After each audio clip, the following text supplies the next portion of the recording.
in the comments like below, just correct me if I'm wrong. I believe he studied under the person who made Astro Boy.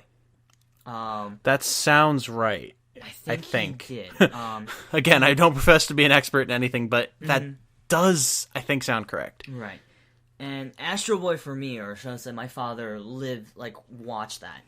And, that got passed on to me, and I watched that. So, from that robot to now, I want to say modernistic or realistic. It is somewhat realistic.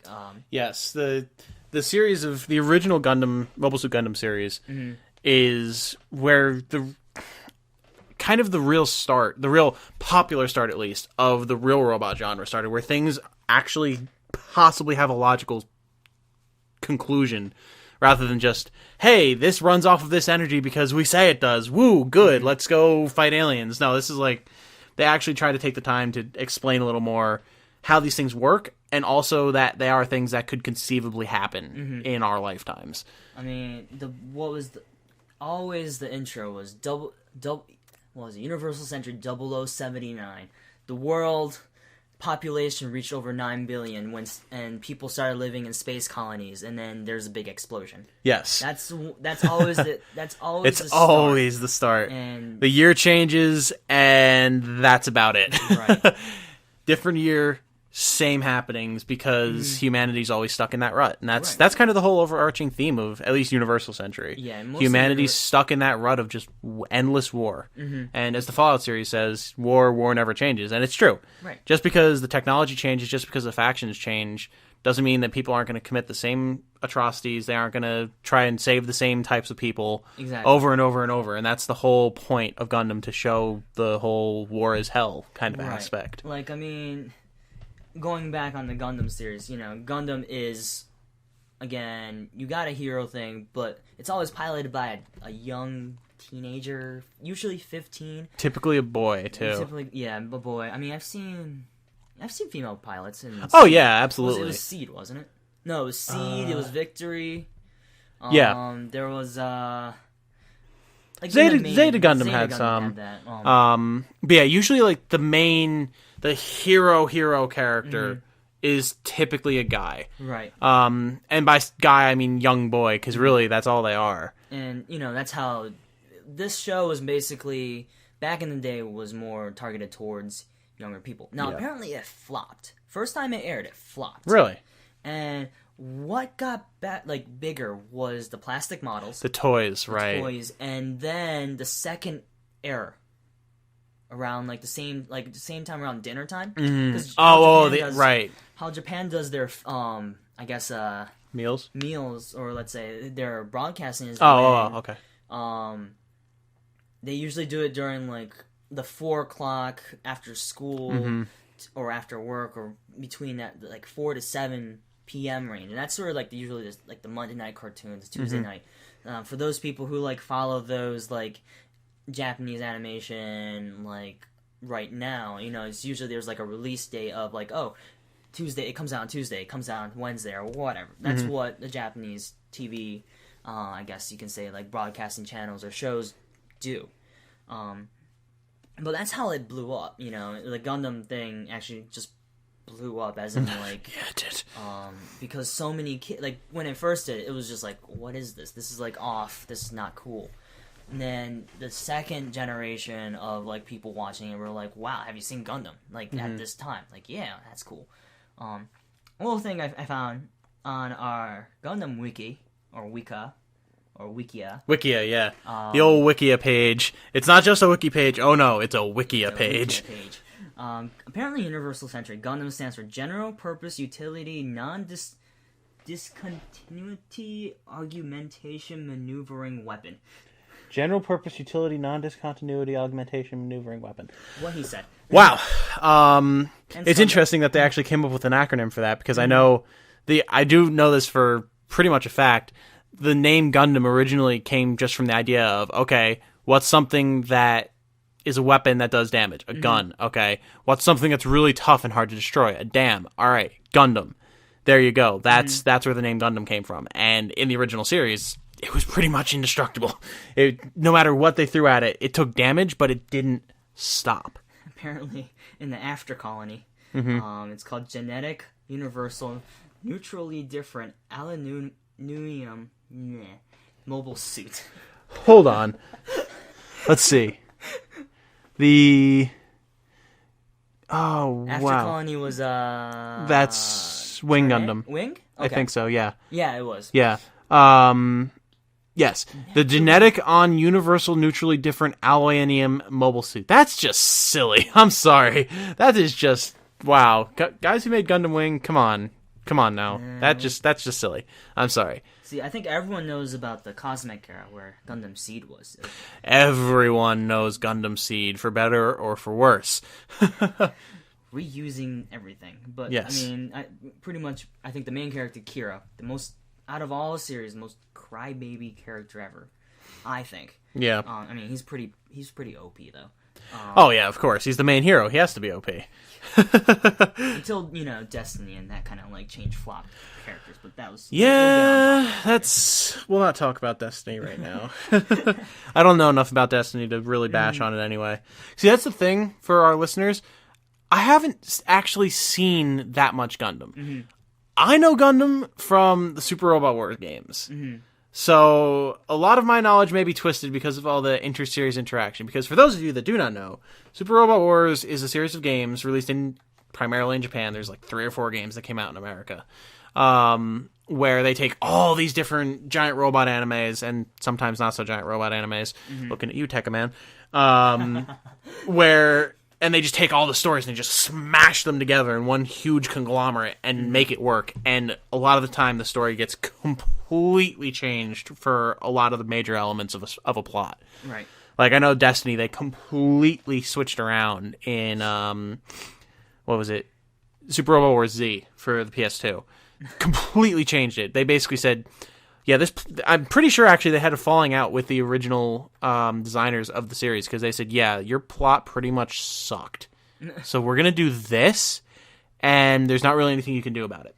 And then they had a big falling out for years. I know they actually lost the ability to get some of the voice actors from the series and everything. So that's always interesting, but it kind of shows just how much conflict, I guess you could say, was around Gundam Seed. Mm-hmm. But that's a topic.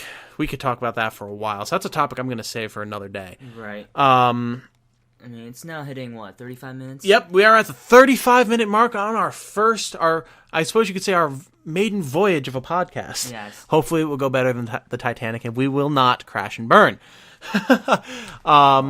Yeah, crash and burn. Yeah, sinking, not sinking. Burn.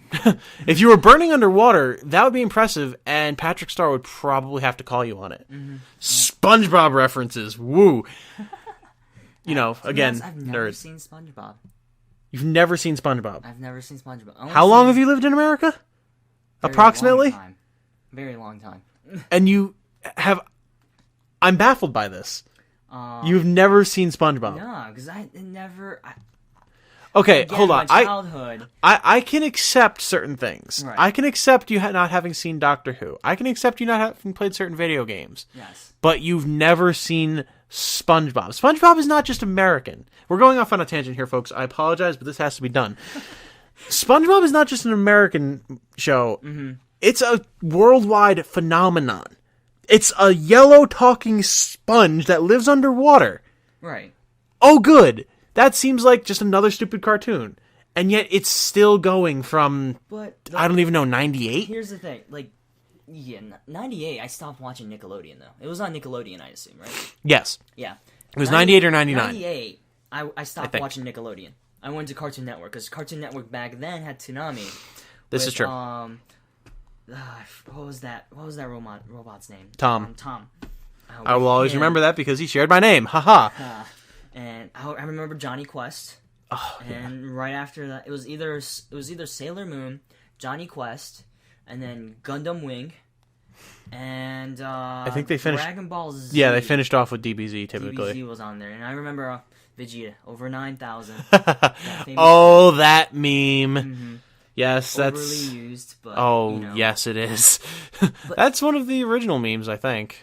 Before memes were really a big thing. Yes, that was like, and I may be showing my internet inadequacy here because I may be completely wrong, but that is my first knowledge of memes at the very least. Like, I mean, like I completely avoided SpongeBob. Like, at 97, 98, I just stopped watching Nickelodeon because I just thought Kid stuff was it was too bad. I mean, I still watched Fox Kids, if you remember that, Kids. Like with Digimon. Oh yes, like right, Rider, right, and the actual Power Rangers when they never acted or did any fighting or scenes. did anything, yeah.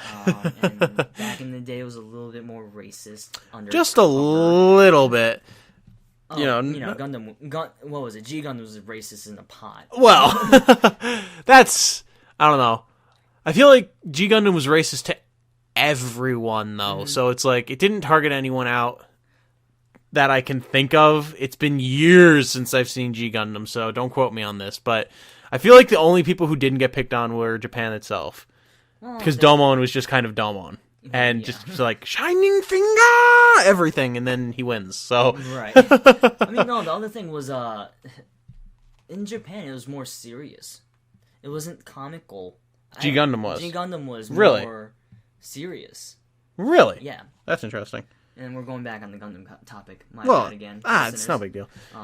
But I know, at least in America, we were too amused by our representative in the series, who was a boxing surfer cowboy with pink and blue hair, who was called the Queen. That was interesting. Wait, awesome character. He was called the Queen? I believe he was. I may be misremembering here, but I think I read that he was referred to as the Queen something, I think. Queen of Rock? Oh no, he was the no. He was the Queen of Heart, I think, because that's the Shuffle Alliance. Each one of them was a different suit of cards. Yes. I believe he was the Queen. I think.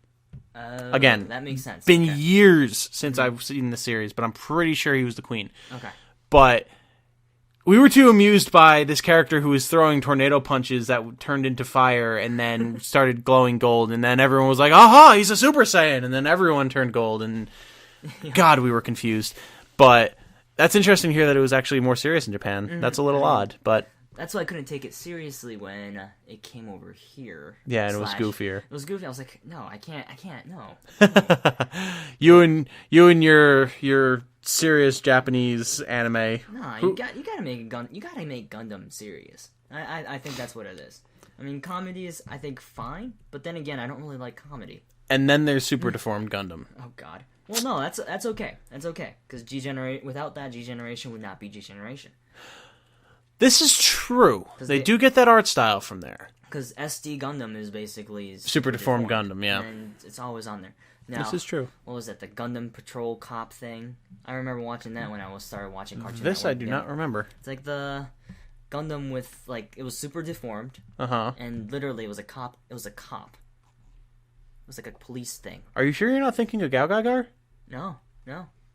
Huh. No, it was literally a cop. I mean, I don't think Gao Gagar was ever... He had eyes. This Gundam had eyes. I do not remember this. This was on Toonami? It was, I think, for like a 6 months period. It came out before... I do remember there was some sort of SD Gundam on Toonami, but I feel like it was the more medieval stuff. I don't think it was quite the Romance of the Three Kingdoms, but there was some other one, I swear, that I saw at some point, and I was like, this is not, no, stop, give me my